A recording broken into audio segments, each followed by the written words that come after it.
it's just interesting how God has just knitted our lives even before we were in our mother's womb, and it's just really nice how God has just created us from our head to toe, and He had a plan for us from the beginning. He knows how we should be. He knows how where we should be. He knows just everything about us. And sometimes we misuse this gift that God has given us, and sometimes we use it wisely. So before I get into my message, I want to quickly pray, and then we'll get into my message. So dear God, we thank you for this time. As I will be preaching, Father God, speak to your children through me, and also just help me, Father God, to speak the right words. We give this rest of the 20 minutes into your hands. In Jesus' name I pray. Amen. All right, so I'm going to be putting 4 stories in front of you, and then I will ask you a question in the end where you can ponder upon it and think about it and just see what the answer is. So the first story is going to be from the Old Testament. I want you to turn your Bibles to Jonah 2, 1-3. So over here, Jonah is supposed to be going to Nineveh, but instead he went to Tarshish. So it says, "Then Jonah prayed to the Lord, his God, from the belly of the fish, saying, I called out to the Lord out of my distress, and he answered me.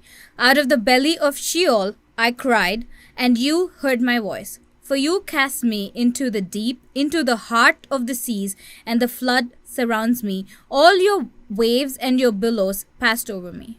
So instead of Jonah going to Nineveh, he went to Tarshish, and you know what happened? He was in the belly of a fish, a really big fish, and he was crying out to the Lord, saying, Lord, I'm very sorry for the mistake that I have made, so please take me back. I will never make this mistake.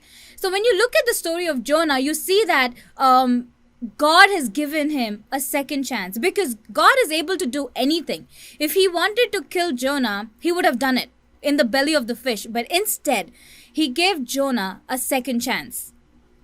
And that's how God deals with us as well. So going to my second story, we will turn our Bibles to Matthew 18, 21-22. So Matthew 18, 21-22 says that, Then Peter came up and said to me, Lord, how often will my brother sin against me, and I forgive him? As many as 7 times? Jesus said to him, I do not say to you 7 times, but 77 times. It's just interesting how God deals with us. When we make a mistake, we ask for forgiveness from a friend or from our family member or from anybody. But not always that we actually are forgiven. Because there's always some kind of, some kind of a hatred or something that keeps bothering us, and we do not say, okay, I forgive you.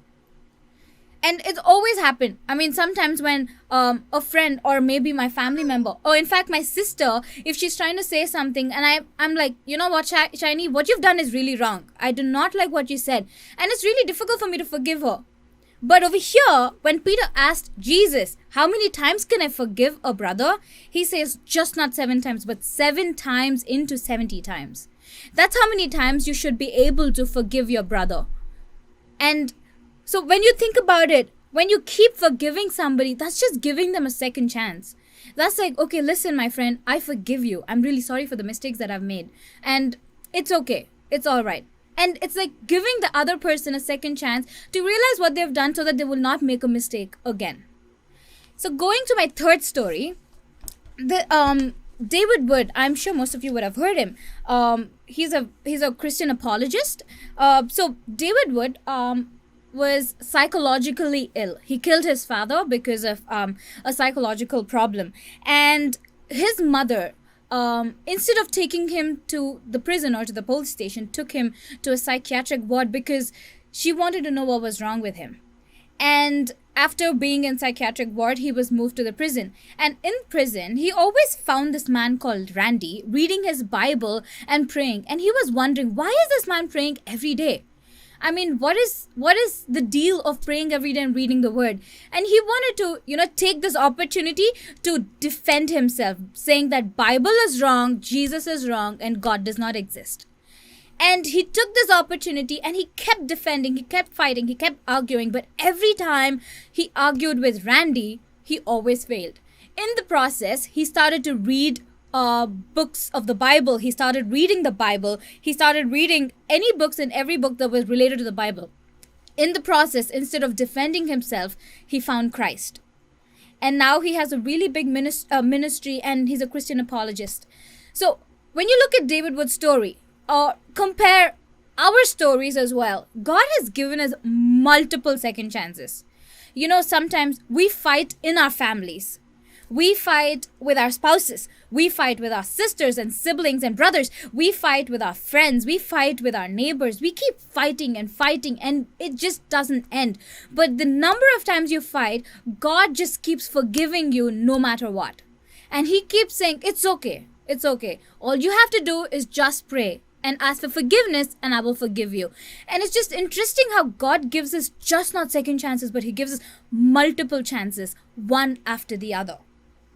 So the fourth story that I want to tell you is about myself and you as well. So, I have made some terrible mistakes. You have made some terrible mistakes. There are some mistakes that maybe even your closest friend or your closest brother or sister or your closest, maybe your wife or your husband do not know the mistakes that you've done. Maybe sometime in the past, maybe you're doing something right now and you do not know what the mistake is. But every time we make a mistake, even though we realize that what we're doing is really wrong, and it's just we keep questioning ourselves, but there's a really simple thing that all you have to do is you have to ask God, like, listen, Lord, I'm really sorry for what I've done, and ask him for another second chance. And every time we get a second chance, and every time we get a chance to when God forgives us, we always misuse it rather than use it. Because every time God forgives us, every time he says, it's okay, what you've done is wrong, but it's okay, I still love you, we just take that as an excuse and be like, okay, God is forgiving us, so hey, why not just do it again?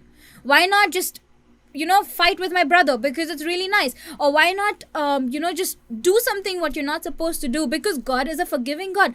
But that's not right, because even though God says that we should forgive someone 7 to 70 times, we should not misuse it, because that's not right. Because that's not what God wants us to do.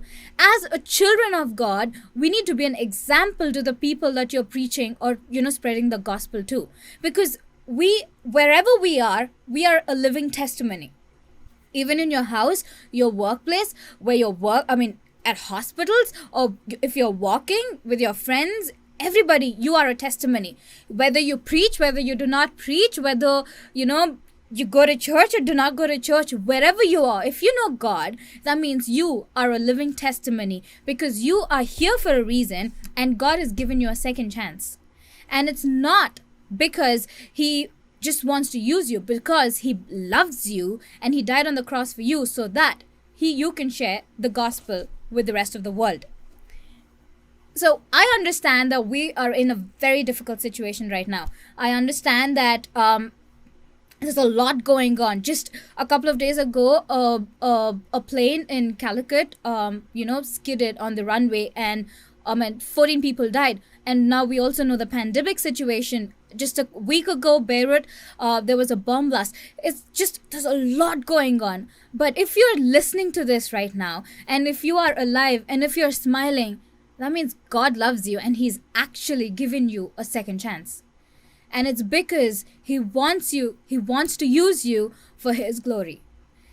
And I understand, I know all of you, but there's a reason why you're here. So wherever you are, you may be going to work, your neighbors, and you're just, you're in a place where there's a lot going on. But if you're still standing, if you're still smiling, and if you're still glorifying God through all of this, that means God has actually given you a second chance.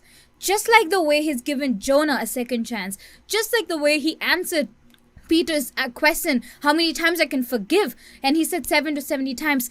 Just like the way he rescued David Wood and he's made him a minister right now. Just like the way he's using you and I, the same way we have to answer to his question. That is, are you going to use it, or are you going to misuse your second chance that God has given you? So I want to leave you with this question. Are you going to use the second chance that God has given you, or are you going to misuse it? Because I am planning to use it. Somewhere along the way, you will misuse it. As in, you will fall track. Because that's how Satan comes and just keeps trying to attack you over and over again. But every time he says that, or every time he does something, you have to just get right back up.